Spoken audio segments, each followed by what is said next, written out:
പരാജയങ്ങളെല്ലാം വിജയത്തിലേക്കുള്ള ചവിട്ടുപടികളാണ്. 21-ാമത്തെ വയസ്സിൽ ബിസിനസ്സിൽ പരാജയപ്പെട്ടു. 22-ാമത്തെ വയസ്സിൽ അസംബ്ലി തെരഞ്ഞെടുപ്പിൽ മത്സരിച്ചു, പരാജയപ്പെട്ടു. 24-ാമത്തെ വയസ്സിൽ വീണ്ടും ബിസിനസ്സിലേക്ക് ഇറങ്ങി, പരാജയപ്പെട്ടു. 26-ാമത്തെ വയസ്സിൽ സ്നേഹിച്ച പെൺകുട്ടി മരിച്ചുപോയി. 27-ാമത്തെ വയസ്സിൽ കടുത്ത മാനസിക സമ്മർദ്ദത്തിന് അടിമയായി. 34-ാമത്തെ വയസ്സിൽ അമേരിക്കൻ കോൺഗ്രസിലേക്ക് മത്സരിച്ചു, പരാജയപ്പെട്ടു. 45-ാമത്തെ വയസ്സിൽ അമേരിക്കൻ സെനറ്റിലേക്ക് മത്സരിച്ചു, പരാജയപ്പെട്ടു. 47-ാമത്തെ വയസ്സിൽ അമേരിക്കൻ വൈസ് പ്രസിഡന്റ് സ്ഥാനത്തേക്ക് മത്സരിച്ചു, പരാജയപ്പെട്ടു. 49-ാമത്തെ വയസ്സിൽ വീണ്ടും അമേരിക്കൻ സെനറ്റിലേക്ക് മത്സരിച്ചു, പരാജയപ്പെട്ടു.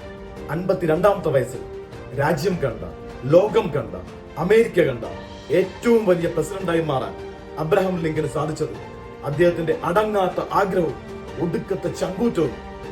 അദ്ദേഹം നമ്മെ പഠിപ്പിക്കുന്ന ഒരു പാഠമുണ്ട്: പരാജയങ്ങളെല്ലാം വിജയത്തിലേക്കുള്ള